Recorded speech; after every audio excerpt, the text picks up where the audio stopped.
स्वामी विवेकानंद की जयंती राष्ट्रीय युवा दिवस के रूप में संपूर्ण देश मना रहा है। देश भर में आज इस अवसर पर सामूहिक सूर्य नमस्कार कार्यक्रम का आयोजन जगह जगह पर किया गया। इसी क्रम में बालाघाट जिले के आदिवासी बाहुल्य परसवाड़ा क्षेत्र के उत्कृष्ट हायर सेकेंडरी स्कूल में प्रदेश सरकार के आयुष मंत्री रामकिशोर कावरे सामूहिक सूर्य नमस्कार के आयोजन में शामिल हुए, जहां पर आयुष मंत्री ने स्कूली बच्चों के साथ सामूहिक सूर्य नमस्कार किया।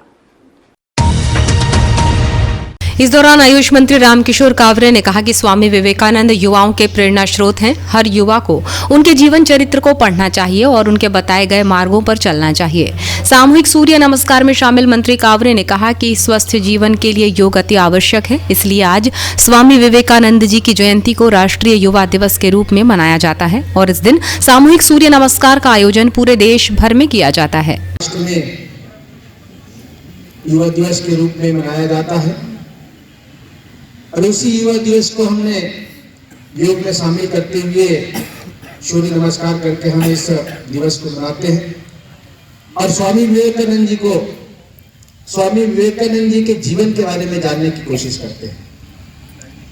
और आज हम सब लोग योग को इस दौरान मंत्री कावरे ने बच्चों के साथ योगाभ्यास करते हुए स्कूली बच्चों से कहा कि योग को अपनी दिनचर्या में शामिल कीजिए, इससे आपका शरीर स्वस्थ होगा और स्वस्थ शरीर में स्वस्थ मस्तिष्क का वास होता है। इसलिए आज से सभी योग को अपने जीवन की दिनचर्या में शामिल कर अपने जीवन को सुखी और समृद्ध बनाएं। इस अवसर पर आयुष मंत्री ने सभी से योग को अपने जीवन का हिस्सा बनाने की अपील की।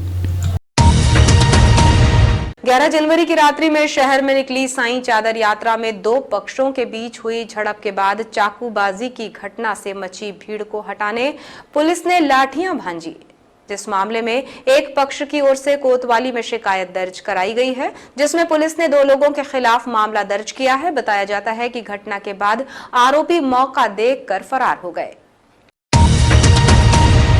बुधवार रात करीब 9:30 बजे काले पुतली चौक से अंबेडकर चौक के बीच उस समय अफरा तफरी जैसी स्थिति बन गई जब साईं चादर यात्रा में शामिल कुछ युवकों ने भीड़ में एक शख्स पर चाकू से हमला कर दिया। साईं चादर यात्रा में बज रहे भक्ति गीतों की आवाज के बीच चीख पुकार की आवाज आने लगी। इस दौरान हमलावर भीड़ का फायदा उठाकर फरार हो गए। घटना के बाद पुलिस हमला करने वाले युवकों की तलाश करती रही, लेकिन वो नहीं मिले। घटना के दौरान भीड़ को हटाने के लिए पुलिस ने लाठी भी भांजी। साईं चादर यात्रा में शामिल लोगों की माने तो चाकू से हमला करने वालों ने यातायात थाने और पुराने राम मंदिर के सामने भीड़ का फायदा उठाकर चाकूबाजी की। लोगों की माने तो सभी हमलावर युवा थे। घटना के बाद मुख्य मार्ग में माहौल बिगड़ता देख पुलिस अधिकारियों ने पहुंचकर साईं चादर यात्रा को बिना डीजे के रवाना किया। इस दौरान नगर पुलिस अधीक्षक अंजुल अंक मिश्रा, कोतवाली टीआई कमल सिंह गहलोत, यातायात थाना प्रभारी शैलेंद्र सिंह यादव सहित भारी पुलिस बल मौजूद था। इस मामले में नवेगांव निवासी कॉलेज के छात्र ने पुलिस में सिर के पीछे चाकू मारे जाने की शिकायत की है, जिसमें उसने 2 युवकों अंकुश और स्वप्निल पर चाकू से हमला करने का आरोप लगाया है। दीनदयालपुरम निवासी दोनों ही युवकों के खिलाफ कोतवाली पुलिस ने 294, 323, 506 सहपटित धारा 34 आईपीसी के तहत अपराध पंजीबद्ध कर विवेचना में लिया है। घायल युवक ने बताया कि जब वो नाच रहा था, इसी दौरान अंकुश को धक्का लग गया, जिस पर अंकुश उसे गंदी गालियां देने लगा, जिसे मना करने पर उसने स्वप्निल उर्फ बोधी के साथ मिलकर पहले गाली गलौज की और फिर हाथ मुक्कों से मारपीट करते हुए स्वप्निल ने चाकू जैसी चीज से मेरे सिर के पीछे हमला कर दिया और जान से मारने की धमकी दी। नक्सल प्रभावित बालाघाट जिले में विगत कुछ समय से जिले के जंगलों में नक्सलियों की मौजूदगी बनी हुई है, जिसके चलते बीते 2 महीनों में ही नक्सली और पुलिस के बीच मुठभेड़ की वारदातें बढ़ी हैं। हालांकि हर बार ही बालाघाट पुलिस ने नक्सलियों को भागने पर मजबूर कर दिया है। 12 जनवरी गुरुवार को भी सुबह लगभग 9 बजे डाबरी चौक के आसपास के जंगल में सर्चिंग और एरिया डोमिनेशन के दौरान हॉक फोर्स की एक पार्टी और नक्सलियों के बीच मुठभेड़ हुई, जिसमें सुरक्षा बल हॉक फोर्स के जवानों और नक्सलियों के बीच कई राउंड फायरिंग हुई। हालांकि इसमें दोनों पक्षों में कोई हताहत नहीं हुआ है। पुलिस से मिली जानकारी के अनुसार हॉक फोर्स और नक्सलियों के बीच मुठभेड़ में हॉक फोर्स की पार्टी की ओर से लगभग 10 राउंड फायर किए गए, जिसके बाद नक्सली घने जंगल का फायदा उठाकर फरार हो गए। सर्चिंग के दौरान हॉक फोर्स कोर्स की पार्टी को खाना बनाने के बर्तन, अधपका चावल, चप्पल, गर्म कपड़े, पानी की बोतलें, प्लास्टिक शीट सहित भारी मात्रा में दैनिक उपयोग की सामग्री मिली है। घटना के बाद क्षेत्र में सर्चिंग बढ़ा दी गई है। पुलिस अधिकारी की माने तो क्षेत्र में अतिरिक्त सुरक्षा बलों को सर्चिंग में लगाया गया है और ये अभी जारी रहेगी। लगातार अपने बयानों से सुर्खियां हासिल कर रहे आयोग अध्यक्ष और विधायक गौरीशंकर बिसेन ने गत दिवस देर शाम नगरीय क्षेत्र के वार्ड क्रमांक 13 में भूमि पूजन के दौरान फिर सुर्खियां हासिल करने वाला बयान दिया है। इस दौरान उन्होंने पुनः क्रिकेट ऑनलाइन सट्टा के अन्य आरोपियों के नाम पुलिस को दिए जाने की बात कही।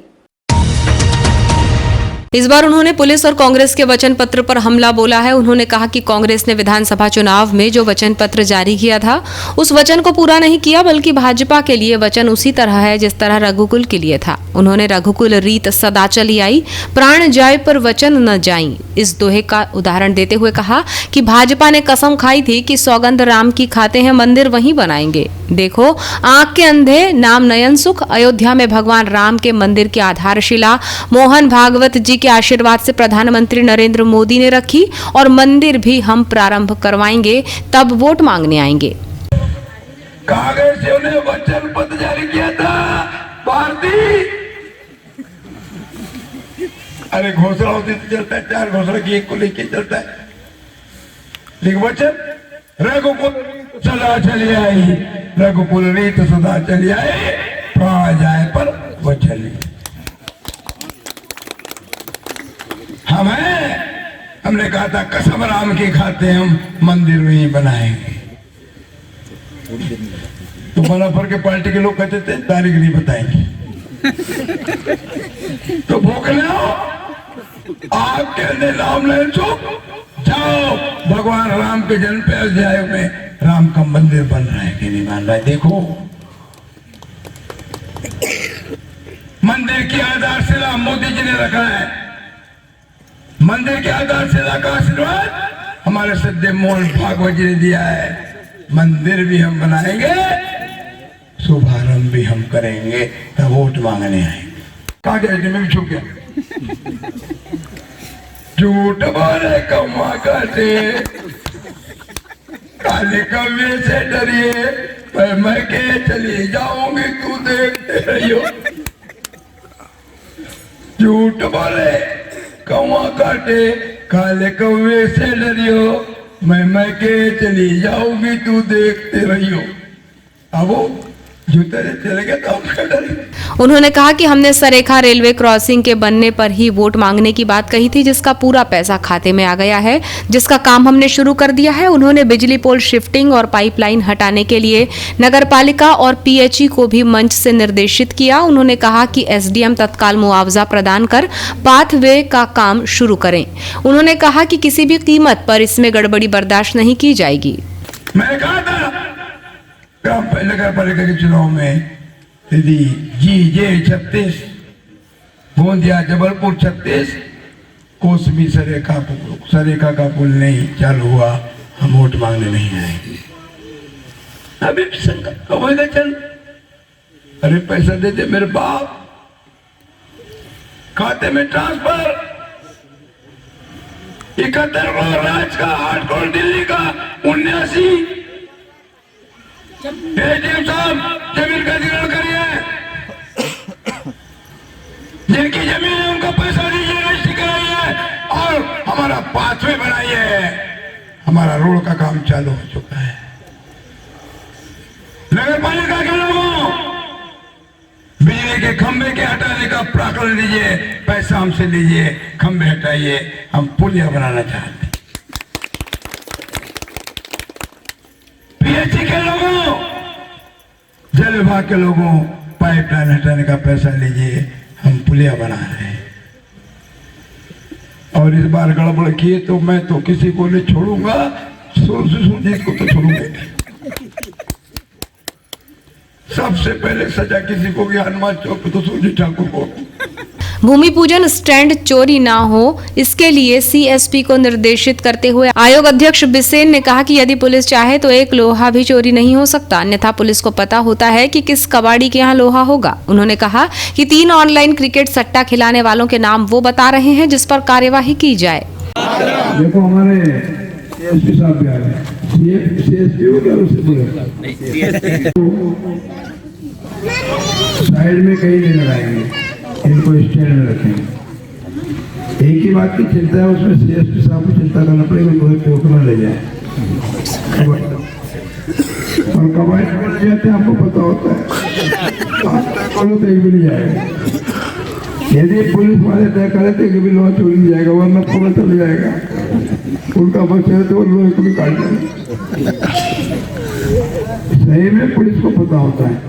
आज मैं 3 नाम और नाम आपको दे रहा हूँ, मैं नाम दे रहा हूँ जो क्रिकेट का सट्टा खेल रहे हैं।